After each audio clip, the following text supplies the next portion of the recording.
এক পর্যায়ে আব্দুদ হযরত আরিয়াদের মাথায় আঘাত করলো। আরিয়াদের ঢাল দ্বারা আঘাতটা ঠেকালেন। ঢালটা কাইটা হযরত আরিয়াদের মাথা পর্যন্ত তলোয়ার স্পর্শ করছে, কিন্তু আল্লাহ রসুলের পাগড়ি তার মাথায় বাঁধাই পাগড়িটা কাটে নাই। এ পর্যন্ত তলোয়ার তার ঢালে আটকে গেছে। যখন তলোয়ারটা আব্দুদের ঢালে আটকে গেল, এই ফাঁকে আরিয়াদুল্লাহ তাআলা ঘুরে তার মাথার উপরে এমন আঘাত করলেন যে মাথার উপরের অংশ, উপরের মাড়ির দাঁত সহ মাথা পড়ে গেল। সাহাবায়ে কেরামরা সবাই নারায়ে তাকবীর ধ্বনি দিলেন। আর আব্দুদের সঙ্গে যে ইকরামা আর অন্য যারা ছিল তারা ওখান থেকে সব পালিয়ে ফিরে গেল। তখন কুরাইশদের মধ্যে খুবই একটা ক্ষোভ সৃষ্টি হলো যে এদের সাথে আমরা কিভাবে লড়াই করব। সবাই পরামর্শ করলো যে আমরা কি করব, খন্দক ভরাট করে আমরা সবাই ঢুকে যাব, এভাবে খণ্ড খণ্ড যুদ্ধ করা যাবে না। তারা কোনো এক রাতে খন্দক ভরাট করার জন্য তারা খন্দকের পাশে সমবেত হলো। তো আল্লাহ রসুলের পাহারাদার তো আছে, তারা যখন দেখলে যারা খন্দক ভরাট করার চেষ্টা করছে, তো এমনভাবে তারা তীর এবং পাথর মারতে শুরু করলো যে খন্দকের কিনারার দাঁড়াতেই পারছে না। যেটা মারে সেটা ওদের গায়ে লাগে, আর ওরা যা মারে সেটা মুসলমানদের লাগে না, ওরা উঁচু রাস্তার কারণে। এভাবে এখন ওরা খন্দক ভরাট করার জন্য চেষ্টা করলো। করতে করতে ফজর হয়ে গেল। তো আল্লাহ রসুল ফজরের নামাজ পড়বেন, নামাজের জন্য প্রস্তুতি নিচ্ছেন। জিবরিল আমিন এসে বলেন, ইয়া রাসূলুল্লাহ, আল্লাহ তাআলা মানা করছে নামাজ পরে পড়বেন, আপনি যুদ্ধ চালিয়ে যান। তো ওরা চেষ্টা করছে ভরাট করবে, আর এরা চেষ্টা করছে ওদেরকে থামতে দেওয়া যাবে না ওখানে। এভাবে জোহরি রক্ত আসলো, আল্লাহ রসুল নামাজের জন্য অস্থির। জিবরিল এসে আবার বলল, ইয়া রাসূলুল্লাহ, আল্লাহ নিষেধ করেছেন আপনি যুদ্ধ চালিয়ে যান। মদিনা শহরকে রক্ষা করতে পারলে আজীবন নামাজ পড়া যাবে, আর যদি এই শহর হারিয়ে যায় তাহলে আর কোনোদিন নামাজের সুযোগ থাকবে না। এভাবে জোহর, আসর, মাগরিব পর্যন্ত আল্লাহ রসুল নামাজ পড়লেন না, জিবরিল আমিনের ইশারায়, তার খবরে। মাগরিবের পর যখন রাত অন্ধকার হয়ে গেল, তখন দুশমনরা পলাতে বাধ্য হলো যে আমরা খন্দক ভরাট করতে পারবো না। ওরা ওখান থেকে ঘটে যাওয়ার পরে আল্লাহ রসুল তো এখানে ফজর, জোহর, আসর, মাগরিব এই 4 ওয়াক্ত নামাজ আল্লাহ রসুল একসঙ্গে কাজা করলেন। এবং এটাই কোরআনে বলা হয়েছে যে আল্লাহর কাছে সবচাইতে প্রিয় আমল হচ্ছে জিহাদ ফি সাবিলিল্লাহ। 4 ওয়াক্ত নামাজ কাজা হয়েছে। আর মক্কা বিজয়ের সময় আল্লাহ রসুল রোজা ভঙ্গ করে যুদ্ধ করেছেন। এই জন্য রোজা, নামাজ সবই ফরজ, কিন্তু সব ফরজের বড় ফরজ হলো জিহাদ ফি সাবিলিল্লাহ। আল্লাহর দ্বীন যদি প্রতিষ্ঠিত না থাকে তাহলে মানুষ কোথা থেকে এই নমুনাটা নিবে? আসসালামু আলাইকুম। সম্মানিত সুধীমণ্ডলী, আমরা সূরা আহজাবের 11 নম্বর আয়াত থেকে আলোচনা শুরু করব ইনশাল্লাহ। কিন্তু এই বিষয়টা আগে আলোচনা না করলে আয়াতের তর্জমাটা আপনারা বুঝে আসবে না। এই জন্য আহজাব যুদ্ধের বিষয়টা আমি আগে বলছি, তারপর তর্জমাটা খুব সহজেই আপনারা বুঝতে পারবেন। তো আসুন আমরা ইনশাল্লাহ বিষয়টা আলোচনা করি যে এই যুদ্ধটা মদিনার বিরুদ্ধে সর্বশ্রেষ্ঠ এবং সর্বশেষ যুদ্ধ ছিল, এবং এই যুদ্ধটার যোগান দিয়েছে ইহুদিরা। ইহুদি বনু কাইনুকা, ইহুদি বনু কুরাইজা, ইহুদি বনু নজির। ইহুদি বনু নজির বহিষ্কার হয়েছে মদিনা থেকে উহুদের যুদ্ধের পরে, আর বনু কাইনুকা এরা বহিষ্কার হয়েছে বদরের যুদ্ধের পরে। মদিনায় এখনও একটা দল ইহুদি আছে, ইহুদি বনু কুরাইজা। তো এই ইহুদিরাই সমস্ত আরববাসীকে, আরবের সমস্ত মুশরিকদেরকে তারা সমবেত করার প্রচেষ্টা নিয়েছে, এবং তারা তাদের ডাকে সাড়া দিয়েছে। তো এইভাবে সমস্ত আরবদেরকে প্রস্তুত করেছে ইহুদিরা মদিনা আক্রমণ করার জন্য। এখন মদিনার এই সাইডে একটা দল শুধু আছে আল্লাহ রসুলের পক্ষে, ইহুদি বনু কুরাইজা। এরা মদিনা শহরে বসবাস করে। তো এই ইহুদি বনু কুরাইজার কাছে হুয়াই বিন আখতাব, ইহুদিদের নেতা, গেটের সামনে গেল। তো যাওয়ার পরে বনু কুরাইজার যে সর্দার, তার নাম হচ্ছে কাব বিন আসাদ, সে তাকে দেখেই বুঝতে পারছে যে এই লোক আমার দুর্গের সামনে কেন আসছে। সে দরজা খুলতে রাজি না। কাব বিন আসাদ বলে যে দেখো ভাই, তুমি কী জন্য আসো তা আমি বুঝেছি, কিন্তু আল্লাহ রসুল একজন ভালো মানুষ, তিনি মানুষের সাথে ওয়াদা খেলাপ করেন না, তার সাথে আমি সন্ধি চুক্তিতে আবদ্ধ আছি, খুব সুখে শান্তিতে আছি, কাজে আমাকে তুমি ডিস্টার্ব করো না। কিন্তু হুয়াই বিন আখতাব বলছে যে দেখো, আমি এমনভাবে এই মদিনা শহর আক্রমণের জন্য প্রস্তুতি নিয়েছি, যেটা 2-1 ঘন্টার ব্যাপার। 20,000 সৈন্য আমরা প্রস্তুত করেছি। আসাদ, গোতবান, আশজা, সম্মিলিত কোরাইশ বাহিনী, কেনানা, তেহামা, সমস্ত আরবের মুশরিকদেরকে আমরা প্রস্তুত করেছি যে মদিনা আক্রমণ করা হবে। এখন তোমরা এই শহরের ভিতরে আসো, তোমাদেরকে বলি না যে তোমরা যুদ্ধ করো, তোমরা শুধু আমাদেরকে ভিতর থেকে একটু সাহায্য করবে, অস্ত্রশস্ত্র বা খাবার, এটা যদি সমস্যা হয় এইটা তোমরা করবে। তো তাও কাব বিন আসাদ দরজা খুলতে রাজি হচ্ছিল না। তারপরে হুয়াই বিন আখতাব এমন একটা কথা বলল যেটা আরব জাতির জন্য, আরব দেশের মানুষের জন্য খুবই অবমাননাকর। হুয়াই বিন আখতাব বলে যে তুমি মনে হয় যে ভয় পাচ্ছ যে আমি তোমার রুটিতে শরিক হব, এই ভয়তে তুমি আমাকে গেটে প্রবেশ করতে দিচ্ছ না। তখন ও কাব বিন আসাদ দরজা খুলে দিল। দরজা খোলার পর বলো যে দেখো, এটা মাত্র 2-1 ঘন্টার ব্যাপার, আমরা মদিনা দখল করতে পারবো, তুমি আমাদের সাথে থাকো, তোমাকে বলি না যে তুমি আমাদের মাঠে এসে যুদ্ধ করো, তুমি এখানেই থাকো, আমাদেরকে সাহায্য সহযোগিতা করবে। শেষ পর্যন্ত কাব বিন আসাদ, সেও তো ইহুদি, এই কথায় রাজি হয়ে মদিনা সনদের যে কপিটা তার কাছে ছিল এটা ছিঁড়ে ফেলাই দিল। ফেলাই দিয়ে সেও ঘোষণা করলো যে ওই মক্কার মুশরিকদের সাথে তারাও আছে। তো আল্লাহ রসুলের কানে যখন এই খবরটা আসলো যে ইহুদি বনু কুরাইজা তারাও সন্ধিভঙ্গ করেছে, তখন বিষয়টা জানার জন্য তিনি কয়েকজন সাহাবী পাঠালেন। সাদ ইবনে মুআয, সাদ ইবনে উবাদা, আরও কয়েকজন গুরুত্বপূর্ণ সাহাবী পাঠালেন এবং বললেন যদি ঘটনা সত্য হয় তাহলে বিষয়টা আমাকে ইশারা ইঙ্গিতে বলবে, আর যদি সত্য না হয়, তারা যদি আমাদের সাথে থাকে তোমরা প্রকাশ্যে বলবে। তো ওনারা গেলেন, তো যায়া জানতে পারলেন যে মারাত্মক অবস্থা, তারা আল্লাহ রসুলকে গালিগালাজ করছে, তারা সন্ধি ভঙ্গ করে খুব আনন্দে আসে, মনে করছে যে মদিনা শহর দখল করা তো 2-1 ঘন্টার ব্যাপার, এটা হয়েই যাবে। তো সাহাবায়ে কেরাম আসলেন আল্লাহ রসুলের কাছে, ফিরে এসে বললেন যে আদল আল কারা। আদল আল কারা হলো 2টা বিশ্বাসঘাতকতার ঘটনা, যে আপনারা হয়তো আপনাদের কম বেশি জানা থাকবে যে হযরত খোবাইব রাদিয়াল্লাহু তাআলা যে শহীদ হয়েছিলেন, এই আদল আল কারার লোকে খোবাইব রাদিয়াল্লাহু আনহুর সাথে তার সাথে 10 জন ছিল, বিশ্বাসঘাতকতা করে এদের সবাইকে তারা শহীদ করেছিল। শাহাদাতে খোবাইব, এটা উহুদের যুদ্ধের পর হয়েছিল। তো এই আদল আল কারার লোকেরা এই বিশ্বাসঘাতকতাটা করেছে। তো ওনারা এসে বললেন আদল আল কারা। তখন আল্লাহ রসুল বুঝতে পারলেন যে ঘটনা সত্য। তখন তিনি সাহাবায়ে কেরামদেরকে ডাকলেন, ডেকে বললেন যে এখন আমরা এত বড় বাহিনীর বিরুদ্ধে আমরা কি করে মদিনা শহর রক্ষা করব। তখন সালমান ফার্সি, যার বিরাট ইতিহাস আছে, আমরা কোনো এক সময় হলে হয়তো বলবো ইনশাল্লাহ। এই সালমান ফার্সি উনি পারস্যের লোক, উনি পারস্য থেকে প্রথমে উনি খ্রিস্টান ধর্ম গ্রহণ করছেন, সেখান থেকে উনি ইসলাম গ্রহণ করেছেন এবং আল্লাহ রসুলের সাথে তার দেখা হওয়া পর্যন্ত সে 10 বার গোলাম হিসেবে বিক্রি হয়েছেন এই সালমান ফার্সি। তার নাম ছিল মাহবুবা এবং তিনি এক রাজার পুত্র। পারস্যের একটা প্রদেশ, সেই প্রদেশের যে রাজা, সেই রাজার পুত্র এই সালমান ফার্সি। তিনি আল্লাহ রসুলকে পাওয়ার জন্য 10 বার গোলাম হিসেবে বিক্রি হয়েছেন।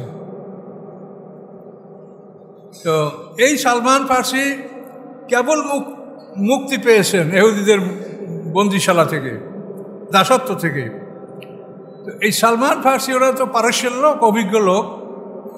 তো উনি বললেন, ইয়া রাসূলুল্লাহ, আমরা যখন আক্রান্ত হয়েছি এবং নিজেদের শহর রক্ষা আমরা কষ্টকর মনে করেছি, তখন আমরা পরিখা খনন করে খন্দক খোদের শহর আমরা আটকে রেখেছি, যাতে আমাদের শহরে শত্রু প্রবেশ করতে না পারে। কাজে আমার পরামর্শ হলো, এই মদিনা শহরকে রক্ষা করার জন্য আমাদের একটা খন্দক খুঁড়তে হবে। মদিনা শহরের উত্তর দিকে উহুদ পাহাড়, তার একটু ভিতরের দিকে হল শিলা পর্বত। এই শিলা পর্বত এবং উহুদ পর্বত, এই দুইটার মাঝখান থেকে 3 মাইল দীর্ঘ পথ, এইটা খন্দক খুঁড়ে আটকায় দিতে হবে। এই পথটা আটকায় দিলে মদিনা শহরে ব্যাপক সৈন্যবাহিনী ঢোকার কোনো রাস্তা নাই। ছোটোখাটো রাস্তা আছে এই দক্ষিণ দিকে, পূর্ব দিকে, সেখান থেকে মানে পল্লীর মানুষ বা বাড়ির মানুষ বের হতে পারে, এরকম ছোটোখাটো রাস্তা, কিন্তু সৈন্যবাহিনী প্রবেশের মতো কোনো রাস্তা নাই। যেটা আমি আগেও বলছি এর আগের সপ্তাহে, যে দিকেটা ঘেরা ছিল। তো আল্লাহ রসুল তার প্রস্তাবে একমত হলেন। একমত হওয়ার পর আল্লাহ রসুল এই 3 মাইল রাস্তা, এটা খন্দক পরিখা খনন করার জন্য 10 জনের এক একটা গ্রুপ করলেন এবং 40 হাত জায়গা এক একটা গ্রুপকে দিলেন। তোমরা 40 হাত খনন করবে, 5 হাত গভীর, 10 হাত চওড়া, এবং মাটিটা সব মদিনার সাইডে, দক্ষিণ সাইডে তুলতে হবে। তো এইভাবে আল্লাহ রসুল এই খন্দক খোদার জন্য সাহাবা একরামদেরকে ভাগ ভাগ করে দিলেন। নিজেও একটা অংশে তিনি শরীক থাকলেন। খন্দক খোদার কাজ সাহাবা একরামরা খুব আগ্রহ সহকারে করতেছিলেন।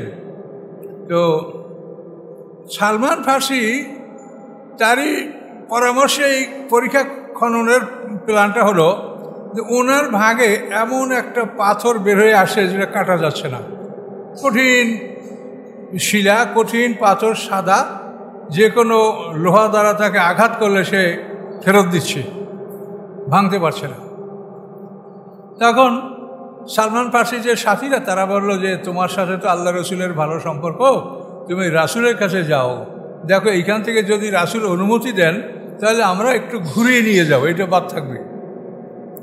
আল্লাহ রসুল একবার দাগাই দিয়েছেন 40 হাত করে। তো সালমান ফার্সি আল্লাহ রসুলের কাছে গেলেন। আল্লাহ রসুল সালমান ফার্সির হাত ধরে ওখানে আসলেন।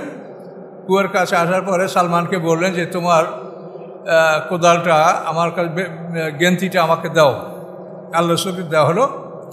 আল্লাহ রসুল আল্লাহর নাম নিয়ে প্রথমে আঘাত করলেন। এক আঘাতে পাথরের 1/3 অংশ কেটে গেল এবং এমনভাবে আলো বিচ্ছুরিত হলো যাতে ইয়ামান পর্যন্ত দেখা যাচ্ছিল। আল্লাহ রসুল বলেন, ইয়ামানের অট্টালিকাগুলি, রানী বিলকিসের দেশের অট্টালিকাগুলি আমার কাছে কুকুরের দাঁতের মতো মনে হচ্ছিল। দ্বিতীয় আঘাতে আল্লাহ রসুল পাথরের বাকি 3/1 অংশ কেটে ফেললেন এবং সেই আঘাতে আল্লাহ রসুল মাদায়েন শহর, যে পারস্যের যে মাদায়েনের যে রাজধানী, সেখানে যে শ্বেত বিল্ডিং, সেই মাদায়েনের অট্টালিকা, এটা আল্লাহ রসুল দেখতে পেলেন। এখন একাংশ বাকি, এই তৃতীয় অংশে যখন আল্লাহ রসুল আঘাত করলেন, সেই আঘাতেও সেখানে স্পার্ক হলো, আগুন জ্বলে উঠল, বিস্ফোরিত হলো।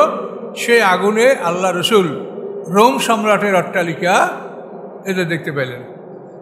এগুলি বলার পরে মুনাফিকরা এ নিয়ে উপহাস করতে লাগলো যে আমরা ভয়তে রাত্রে প্রস্রাব করতে বের হতে পারি না, আর মুহাম্মদ সাল্লাম কোথায় রোম, পারস্য, ইয়ামান এগুলো দখল করছে। তখন আল্লাহ তাআলা ওই আয়াত নাযিল করেন, কুলিল্লাহুম্মা মালিকাল মুলক, বলো যে আল্লাহ আপনি মুলুকের মালিক, যাকে ইচ্ছা তাকে আপনি সাম্রাজ্য দান করেন, যার থেকে ইচ্ছা আপনি সাম্রাজ্য কেড়ে নেন। মানে দান করার সময় এমনিই দান, কিন্তু নেওয়ার সময় এমনি ছাড়ে না, এই জন্য কেড়ে নিতে হয়। এই জন্য হচ্ছে আপনি কেড়ে নেন, তানজিউ মানে কেড়ে নেওয়া। তো সত্যিকারই এই ঘটনাগুলি সবই আল্লাহ রসুলের এই মানে ভবিষ্যৎবাণী বাস্তবায়িত হয়েছে। আল্লাহ রসুলের জীবদ্দশায় হযরত আলী রাদিয়াল্লাহু তাআলার নেতৃত্বে মুসলমানরা ইয়ামান জয় করেছে। ওমর ফারুক রাদিয়াল্লাহু তাআলার খেলাফত আমলে মুসলমানরা সেই মাদায়েনের, পারস্যের রাজধানী মাদায়েন, এটা ওমর ফারুক রাদিয়াল্লাহু তাআলার আমলে মুসলমানরা জয় করেছে। এরপরে রোম সম্রাটের যে মানে যেটা প্যালেস্টাইনের যেটাকে বলা হয় কনস্টান্টিনোপল, এই কনস্টান্টিনোপল এটা প্রাচীন রোমেরই একটা অংশ। এই রোম অটোমান সাম্রাজ্যের দ্বিতীয় বাদশাহ দ্বিতীয় মোহাম্মদ, এই অটোমান সাম্রাজ্যের বাদশাহ দ্বিতীয় মোহাম্মদ 1453 খ্রিস্টাব্দে এই কুস্তান্তনিয়া বা এই রোম যেটাকে বলা হয় বাইজেন্টাইন সাম্রাজ্য, এই অঞ্চলটা মুসলমানরা দখল করে অটোমান সাম্রাজ্যের আমলে। অটোমান সাম্রাজ্যের প্রতিষ্ঠা হয়েছে 1300 খ্রিস্টাব্দে, আর এই সাম্রাজ্যটা 1300 থেকে 1920 সাল পর্যন্ত এই অটোমান সাম্রাজ্যটা ছিল। 1920 সালে প্রথম মহাযুদ্ধের শেষে এই অটোমান সাম্রাজ্যের পতন ঘটে। এগুলো ঐতিহাসিক ব্যাপার। তো এখন আমরা এখানে যে ঘটনাটা খন্দকটা খোদার ব্যাপারে, তো এই খন্দক এভাবে মুসলমানরা খন্দক খুঁড়তেছিলেন, খন্দক খোদা শেষ হয়ে গেল, আর ওদিক থেকে কাফেররাও মদিনার কাছে এসে হাজির হলো। আবু সুফিয়ান তার বাহিনী নিয়ে উহুদ পাহাড়ের উত্তর পশ্চিম অঞ্চলে, যেটাকে বলা হয় মাজমাউল আশিয়াল, জায়গাটার নাম মদিনা শহর থেকে 6 কিলো দূরে মাজমাউল আশিয়াল, এখানে আবু সুফিয়ান তার সৈন্যবাহিনী এটাকে সেখানে সে থামালো, ওখানে তাঁবু গাড়ল। আর এদিকে আশরা গোত্রের সেনাপতির নাম হচ্ছে হারস ইবনে আওফ, আর আসাদ গোত্রের সেনাপতির নাম হচ্ছে উয়াইনি ইবনে হাসান ফাজারি। এরা উহুদ পাহাড়ের পূর্বাঞ্চল থেকে, উঁচু অঞ্চল থেকে তারা মদিনার সামনে এসে ওখানে তারা পড়াও ঢেলেছে। তো এইভাবে ওরা আসার পরে মদিনা শহরের কাছাকাছি আসে দেখে এমন ওরা অবাক হয়ে গেল যে আরব দেশের লোকেরা এই দৃশ্য কোনোদিন দেখে নেই। এটা কি, আমরা মদিনা শহরে ঢুকবো, যুদ্ধ করবো, এখন তো কোনো ঢোকারই সুযোগ নাই, এবং মাটিগুলো সব এক সাইডে মদিনার সাইডে তোলা। মদিনার লোকেরা যদি তীর তলোয়ার যেটা নিক্ষেপ করে ওদের লাগে, আর ওরা যেটা মারে সেটা প্রাচীর বড় উঁচু রাস্তা কারণে ওদের মুসলমানদের আঘাত করে না। এভাবে এই যুদ্ধটা শুরু হলো। এই যুদ্ধটা 1 মাস বা তার সাথে কিছু বেশি সময় লাস্টিং করেছিল, খুব ভয়ঙ্কর যুদ্ধ। তো এখন সমস্যাটা হলো মুসলমানদের সৈনিকের সংখ্যা তখন মাত্র 3000, আর ওরা আসে 20,000। এখন এই 3 মাইল লম্বা রাস্তাটা খন্দকের পার, এটা 3000 সৈন্যের পক্ষে দিবারাত্রি ডিউটি করা খুবই কঠিন ব্যাপার, তারা রেস্ট করতে পারছে না। এই যার জন্য এখানে আপনারা দেখবেন বলা আছে বালাগাতেল কুলুবু লাদাল হানাজেরে, যে তাদের হৃদয়গুলি কণ্ঠনালীর মধ্যে চলে আসছিল। এই 11 নম্বর আয়াতের কথা, যে মুসলমানদের এতই কষ্ট বোধ হচ্ছিল যে তাদের প্রাণগুলি যেন ভিতর থেকে বের হয়ে কণ্ঠনালীর মধ্যে চলে আসছিল, এবং তারা অনেকে খারাপ ধারণাও পোষণ করেছিল যে আমরা জিততে পারবো না, বোধহয় আমরা আল্লাহ আমাদের সাথে ওয়াদা বোধহয় পূরণ করবে না, এরকম কারো কারো মনে খারাপ ধারণাও সৃষ্টি হয়েছিল। তা জন্য না বিল্লাহ জন্য না কোরআনের আয়াত। এভাবে এই কাজ চলার পরে আল্লাহ রাসূল দেখলেন যে সাহাবায়ে কেরামরা খুব ক্লান্ত হয়ে পড়েছে। তখন এই কষ্ট লাঘব করার জন্য আল্লাহ রাসূল নিজে একটা পলিসি, নিজে তার একটা জ্ঞান দ্বারা তিনি একটা কৌশল অবলম্বন করলেন। সেটা হলো যে তাদের মধ্যে একটা বিভেদ সৃষ্টি করা যায় কিনা ওই সৈন্যের মধ্যে। তিনি উয়াইনি ইবনে হাসান ফাজারি, যে আসাদ গোত্রের সেনাপতি, আর হারেস ইবনে আওফ, যে আশরা গোত্রের সেনাপতি, এদের সাথে আল্লাহ রাসূল গোপনে দেখা করলেন এবং পরামর্শ করলেন। আল্লাহ রাসূল বলেন যে তোমরা যদি এখান থেকে চলে যেতে রাজি থাকো, তাহলে মদিনা শহরের যে উৎপন্ন খেজুর, এই 3 ভাগের 1 ভাগ খেজুর তোমাদেরকে দিব। যদি তোমরা চলে যাও তাহলে আমার কাছে অঙ্গীকার করো, মদিনা শহরের 3 ভাগের 1 ভাগ উৎপন্ন খেজুর তোমাদেরকে দান করব, তোমরা চলে যাবে, কুরাইশদের থেকে তোমরা ত্যাগ করে চলে যাবে। ওরা বলল যে না, আমরা মদিনার অর্ধেক খেজুর যদি দেন তাহলে আমরা চলে যাব, 3 ভাগের 1 ভাগ আমরা রাজি না, তখন আল্লাহ রাসূল বললেন যে এই শহরের মালিক তো আমি না, আমি তো এখানে মুহাজির, আনসার হলো শহরের মূল মালিক, কাজে তাদের সাথে পরামর্শ না করে তোমাদেরকে অর্ধেক খাজুর দেওয়ার কথাটা আমি একা ঘোষণা করতে পারছি না, আমি একটু আনসারদের সাথে পরামর্শ করে নেই। তখন আনসার নেতা সাদ ইবনে মুআজ, আওস গোত্রের নেতা সাদ ইবনে উবাদা, খাজরাজ গোত্রের নেতা উসাইদ ইবনে হুযায়র, এভাবে বড় বড় নেতাদেরকে ডেকে আল্লাহ রাসূল পরামর্শ করলেন যে তোমাদের যে অবস্থা খুবই কষ্টকর, কাজে আমি ওদেরকে বলেছি যে মদিনার উৎপন্ন যে খেজুর তার 3/1 তোমাদেরকে দিব, তোমরা চলে যাবে কিনা। ওরা বলছে অর্ধেক দাবি করছে, এখন তোমরা বলো। এই কথা শুনে সাদ ইবনে মুআজ, আওস গোত্রের নেতা, তিনি বললেন, ইয়া রাসূলুল্লাহ, আপনাকে যদি আল্লাহ বলে থাকে যে মদিনার খাজুর দিয়া তাদের সাথে সন্ধি করেন, তা আপনি করতে পারেন, আল্লাহ যা বলছে তাই দিয়ে আপনি করেন, আমাদের কোনো আপত্তি নেই।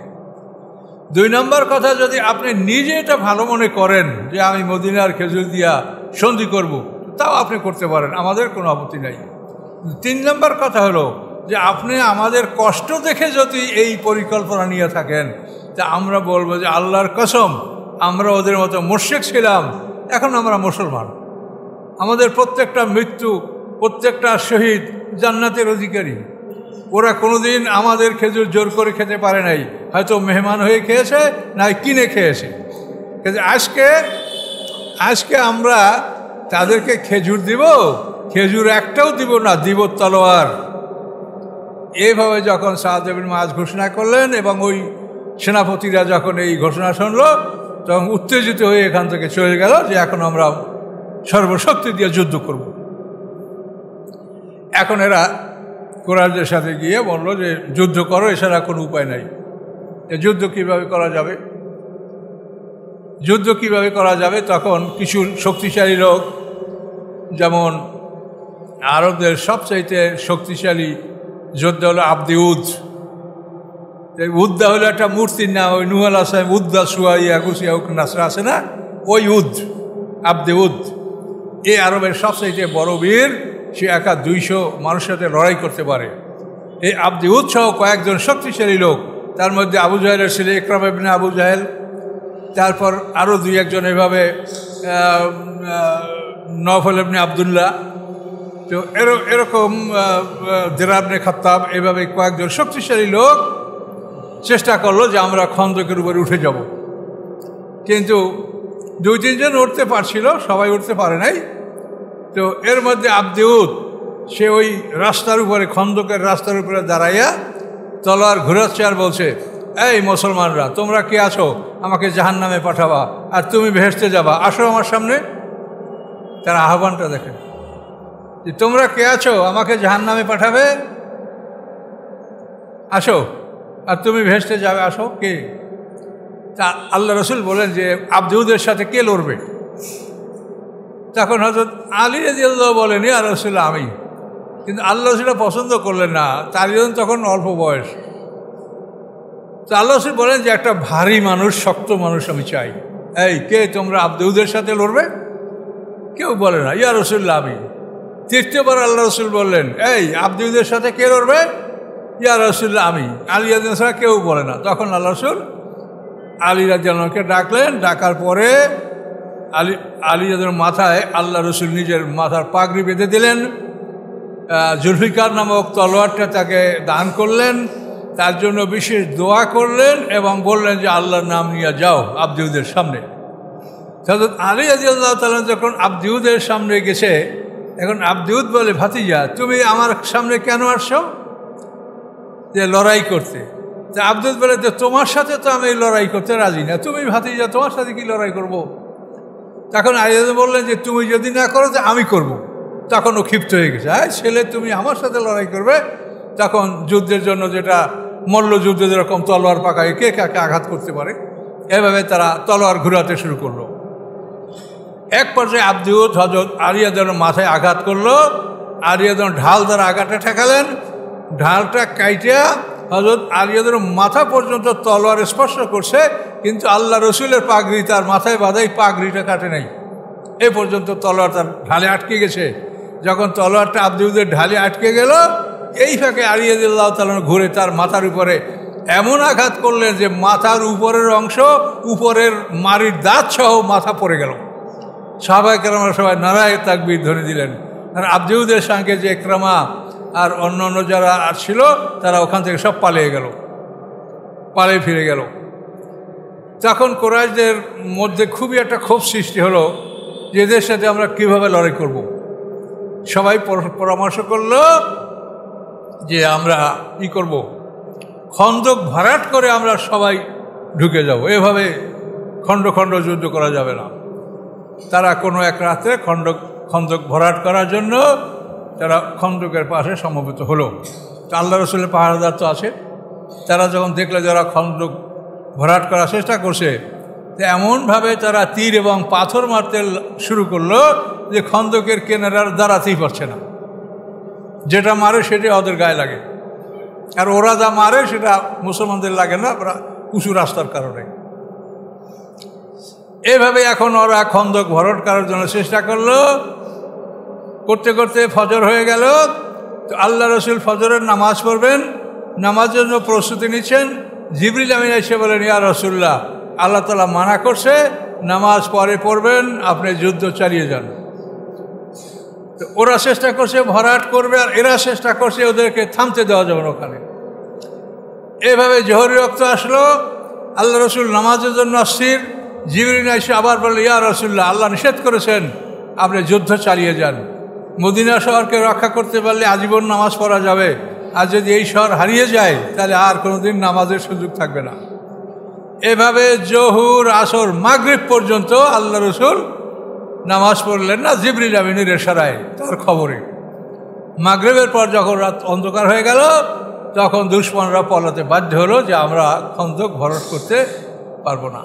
ওরা ওখান থেকে ঘটে যাওয়ার পরে আল্লাহ রসুল তো এখানে ফজর, জোহর, আসর, মাগরিব এই 4 ওয়াক্ত নামাজ আল্লাহ রসুল একসঙ্গে কাজা করলেন। এবং এটাই কোরআনে বলা হয়েছে যে আল্লাহর কাছে সবচাইতে প্রিয় আমল হচ্ছে জিহাদ ফি সাবিলিল্লাহ। 4 ওয়াক্ত নামাজ কাজা হয়েছে। আর মক্কা বিজয়ের সময় আল্লাহ রসুল রোজা ভঙ্গ করে যুদ্ধ করেছেন। এই জন্য রোজা, নামাজ সবই ফরজ, কিন্তু সব ফরজের বড় ফরজ হলো জিহাদ ফি সাবিলিল্লাহ। আল্লাহর দিন যদি প্রতিষ্ঠিত না থাকে তাহলে মানুষ কোথার থেকে এই নমুনাটা নিবে?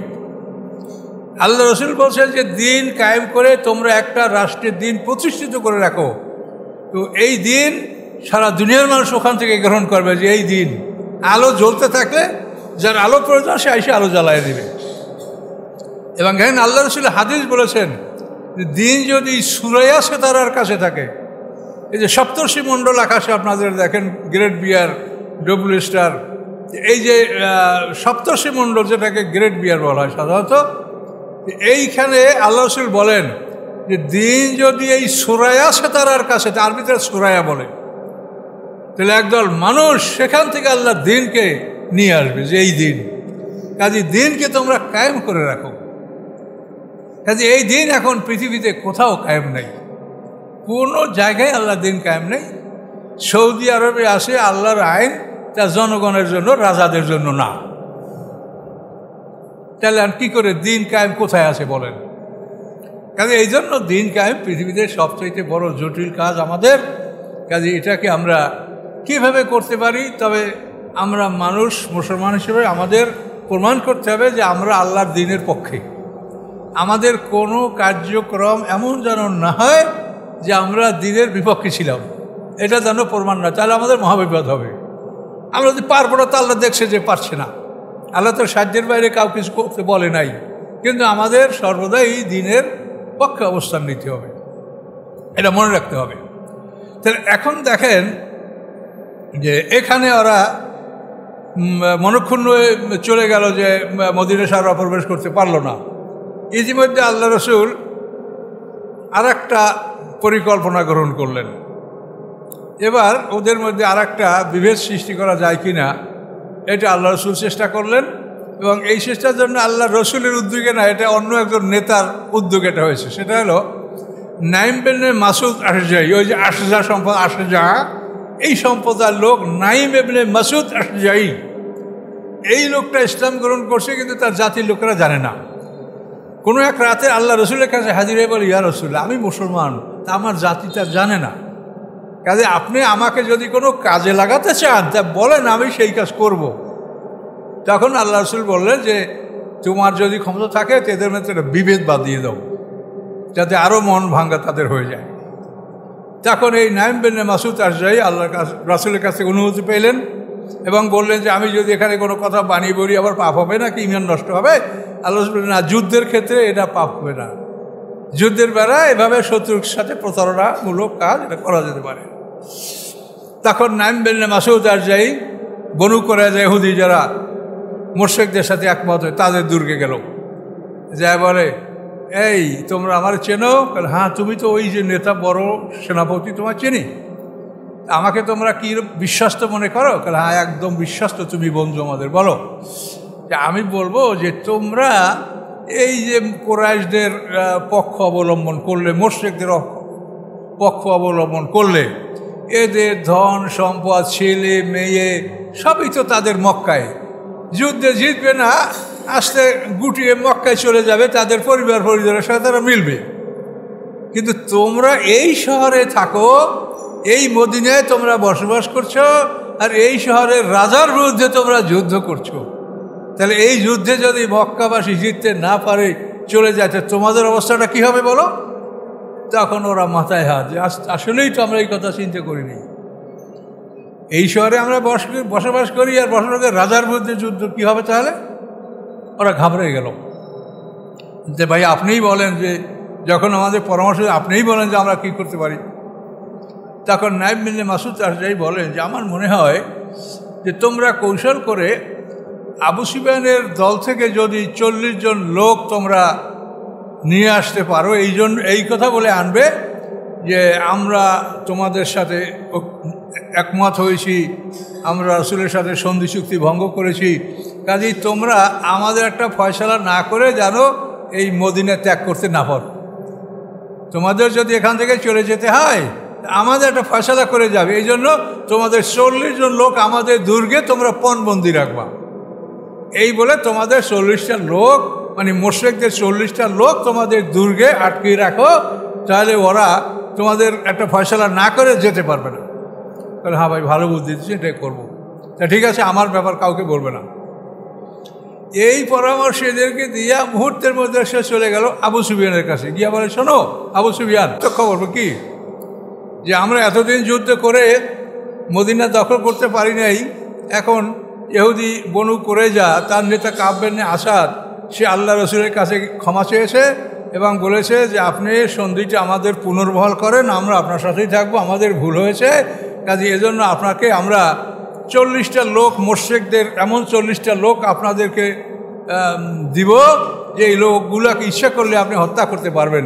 এইভাবে আল্লাহ রসুলকে তারা রাজি করেছে যে তোমাদের 40টা লোক আল্লাহ রসুলের কাছে দিলে তখন আল্লাহ রসুল তাদের সন্ধিটা পুনর্বহাল করবে, কাজে ওরা কিন্তু তোমাদের লোক নিতে আসতে পারে, তুমি সাবধান।